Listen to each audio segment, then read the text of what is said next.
Ербол Бажиркенов живет в казахском городе Актюбе. В нашей республике он теперь частый гость. Еще в 2007 году, во время первой поездки в Чечню, он увидел паломников из Ингушетии, которые шли к Зиярту Хеди, матери Кунта Хаджи, да будет возвышена его святость. Тогда и возникла идея построить для путников мечеть у федеральной трассы Кавказ. Здесь очень много мусульман, и на моих глазах, как Чечня поднималась, и что было эти 6-7 лет назад, Грозный, как он поднялся, как вот эта дорога делалась, это все на своих глазах, это очень благородное и очень хорошее место. Мечеть назвал в честь своего деда Нурдавле, который погиб на Кавказе в далекие 40-е. Каждый год 23 февраля Ербол приезжает в Чечню и совершает обряд сага в память о деде. Он помогает малоимущим семьям продуктами и деньгами.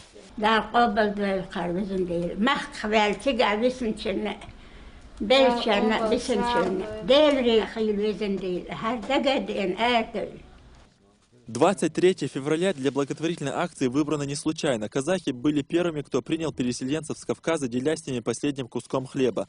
Об этой страшной истории гость из Казахстана знает не только из учебников истории, но и по рассказам своих соплеменников. Закончили мы летом, 23-й чуть-чуть перенесли, вся Чечня практически делает садака именно в этот день, и чтобы оно все эти мероприятия, чтобы отмечались едино.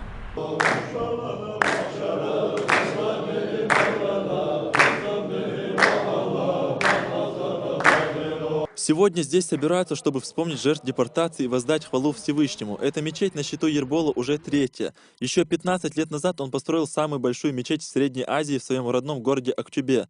Потом, некоторое время спустя, сделал подобный подарок родовому населению своих предков.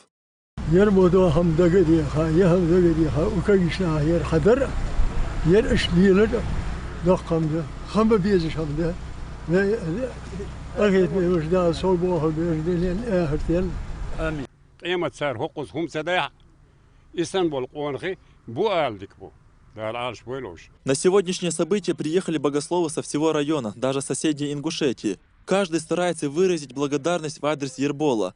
В хадисе пророка, да благословит его Аллах и приветствует, сказано: «Кто построит ради Аллаха мечеть, тому Аллах возведет дом в раю».